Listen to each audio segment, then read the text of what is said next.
How you doing, everyone? My name is Ryan and this is Ade, and welcome back to another edition of Boxtalk. Grudge matches. Everyone likes a match where two people dislike each other, and we've got one coming up. We've got Tony Bellew versus Nathan Cleverly 2.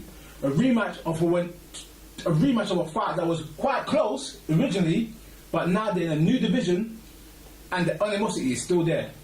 Ade? Animosity is kind of still there. Come on, we follow Twitter. Some people believe it's real, some people don't.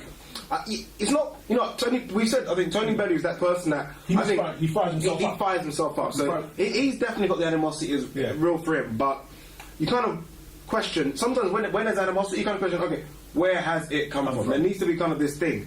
They had a fight, a close fight. Yeah. I watched the post-fight press conference, and it all seemed amicable.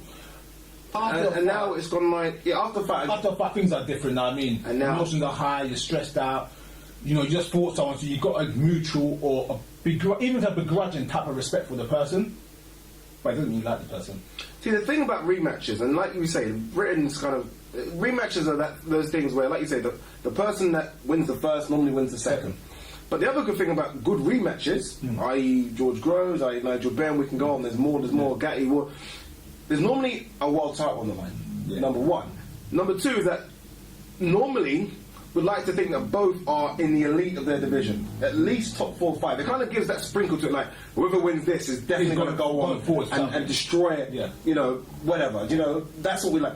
This doesn't really have that. So that's the reason it's almost taken a shine off the fight for me a little bit, because I'm not... Look, both from cruiserweights, because they both got, I don't like using the word destroyed, but both got heavily beaten by number 1 and number 2 in the light heavyweight division, minus Hopkins. Both huge punches as well. Both got stopped quite badly. Yeah. So it kind of takes a bit of shine off it for me. I don't know why, it just takes a bit of shine off it for me. And I guess that's why people went crazy when it was mentioned as a pay-per-view. I don't think the losses, the people that take a shine off the fight, in a sense, whereas when you lose to Colvin and Stevenson, the two of the biggest punches in boxing, full stop, you can't really criticise that, especially after the fact of what Stevenson's done to other fighters and what Colvin is doing to other fighters. Yeah. It's not like they don't knock people out. That's what they do, knock them out as brutally as possible. So I don't take that away from the fights. What I do feel is the problem with the fight is that both their fights at cruiserweight have been against oppositions that are not world class. They're good for Bellew. They're good standing post fights. For Cleverly, it's been kind of walk in the park fights. So I don't feel, like you said, going to this fight that they're both top 10 cruiserweights or they're both moving forward after this fight. It's kind of a grey area. Yeah. So, but if Bellew wins and you beat Cleverly, a guy who's not even proven at the weight class. And same thing, if Cleverly wins, well, you beat Bellew, but it wasn't like he was top 10. Yeah. The rematch is 3 years and a bit since they last fought. See, the difference is when they last fought, Bellew was unbeaten. Yeah. Cleverly was unbeaten. Cleverly had a world title. Yeah. And at the time, yes, there were question marks around Cleverly, but at the time it was unbeaten. So it was almost similar to the same question marks that were about Carl Froch. Yeah. How good is he? I thought Cleverly was really good. You always said he wasn't. But at the time, it was that like, oh my God, whoever wins this is definitely going to go and dominate the world of light heavyweights. Because that's the way we kind of think in Britain. We think if you're the best here, you're the best everywhere. Now, although it's been 3 years, because they've only had 2 fights at cruiserweight, and look, 2, I wouldn't say gimme fights, but Cleverly's definitely were. Bellew's probably definitely a bit more higher. Bellew's definitely fought the tougher opposition. Bellew's definitely fought the real cruiserweights. I feel like Thingy's fought super middleweights, not even light heavies. But the thing for me is that they've only had 2 fights at cruiser. Yeah. So it's almost, 3 years is a long time for a rematch, but it's almost come too soon because they're both new at the weight. I would have preferred 3 or 4 more fights. The fights come too soon for me. I think it depends on the athlete individually. In Bellew's terms, I think it's fine for him to be a cruiserweight. He clearly was a very big light heavyweight. Yeah. I've met Bellew before. I said to him, I don't know how you make light heavyweight because, like I said, me and Bellew are about the same height, and there's no way I could make 12.5 stone even if you chop the leg off. Chad Dawson makes it. Yeah, but Chad Dawson does. But I'm saying it's different. His frame, his size, his build.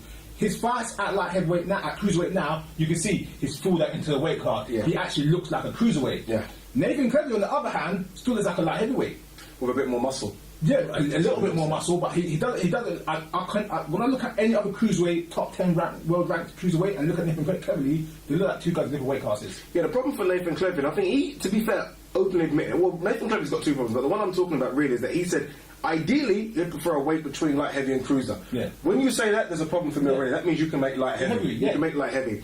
The second for him is mental. Yeah.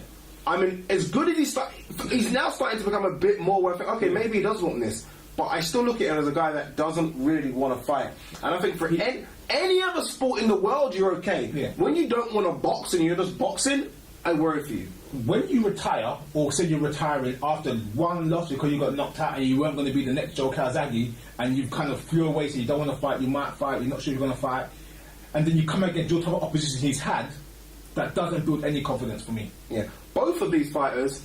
Look, Bellew's definitely got the better build, the better frame, and the better mindset for cruiserweight. But both of these fighters, you put them next to like Hernandez, you put them next to like Huck, that's fought heavyweight, even Ofalabi. These guys are quite small for cruiserweight. I mean, don't get me wrong, Bellew I think can carry the weight, and he's definitely carrying the power. Yeah. But Hernandez, these guys look like they ball down from like 260 or something. Hernandez looks massive. He looks huge. He cuts it from about 230 out here. He's huge, guys. But I understand your point. In those regards to Cleverly for sure. For Bellew, I'm not too sure. Bellew is not a body beautiful guy. He is what he is, and that's the way he's building. Yeah, and he looks very, very solid at the weight. I don't know how much he's dropping down from, but I don't think he's a. That's the He's never a light heavy. Yeah, he was never a light heavy. Yeah. So he's done well to make it. Even though he might not be a huge cruiserweight, he is a natural cruiserweight overall. If you remember in the ABAs, he fought at heavyweight in the ABAs, so he's dropped weight from amateurs to pros.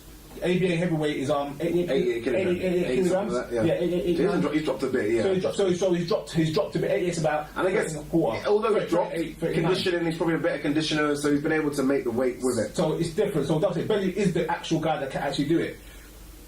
How do you think this fight's going to play out?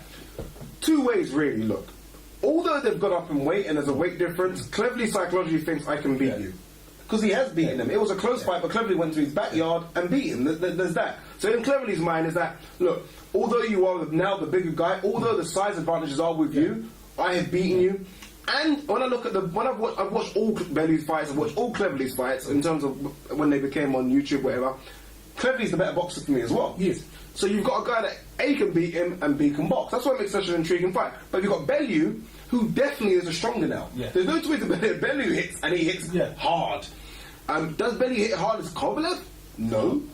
So for Cleverly's thinking, like, I've been in there with the hardest puncher probably in the world right now. I'm not afraid of your punches. Your punches ain't going to intimidate me because I've been hit by a sledgehammer. Yeah. In saying that, I think all the advantages in this fight are with Bellew. Psychologically, with Bellew, home crowd, Bellew, cruiserweight, natural weight, don't have to kill himself to make the light heavy, Bellew. Still though, I think Cleverly. I think Cleverly might have his number. Sometimes some boxers just have some guys' numbers. And I think he might have his number.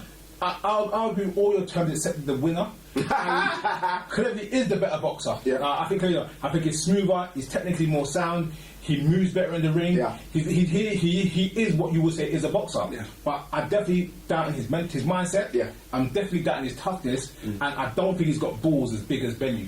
I don't think a boxer in this world has balls.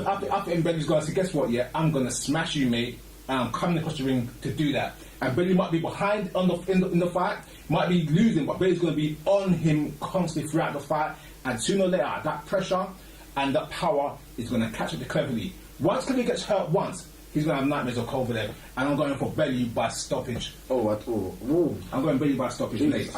See, this is it. Bellew, you know, if it was a light heavy, and I think they're going power for power, I don't think Bellew... Look, Bellew didn't hurt him at light heavy much. That's the thing for me. So Bellew didn't really hurt him at light heavy. The thing for me, I don't think Cleverly's coming in there to try and go power to power. It's impossible. I think Cleverly's trying to box. Yeah. And I think Cleverly can box him. And that's the thing why I think Cleverly might eke out a decision. Don't get me wrong, if Bellew catches him, if Bellew catches anyone, they're in trouble. You don't have to knock someone out to knock someone out. If you're scared, if you're cautious, if you're apprehensive, just half the power is enough to take you over and put you on that defensive mode, or put the ghost in your head to make you stay on the ropes and do this. Don't hit me, don't hit me, don't hit me. And that's what I'm saying. I'm thinking that Cleverly has clearly not recovered from the Kovalev beating. He's been fighting pushovers to look good. Once the heat is turned up on him, I think he's going to crumble under pressure. If he was fighting any other cruiserweight of note, I would say, yep, you know what, as soon as someone... But I think there's something psychological about him fighting Tony Bellew. I don't know what it is. Them guys they've been doing it every year. That I beat you before, I beat you again. So why am I fearing you? That's the thing. I'm going over old water. I've done it once, I'll do it before. That's why I think that as weak as he is, I think he's weak mentally right now. But I think if he can fight anyone where he doesn't go mentally weak, it's Bellew. I understand that, but I like I said, the proof is always in the pudding. Let's see. And like I said, it's been nearly 18 months now since the COVID fight, and I've seen no proof of Cleverly. And like I always say, I try to go with the proven fighter. I've seen no proof, but I guess although it's 2 bums, he's beaten 2 bums and he stopped 2 bums. But look, guys, what do you think? This is the rematch that got so much heat on pay-per-view, but everyone went crazy. Yeah. Eddie Hearn's clarified of us. Yeah. It's not a pay-per-view fight; it's a pay-per-view card. Event. And to be fair, it kind of is a pay-per-view event. There's no way we can argue that. But the main event on the card is Nathan Cleverly, Tony Bellew, rematch from 3 years ago.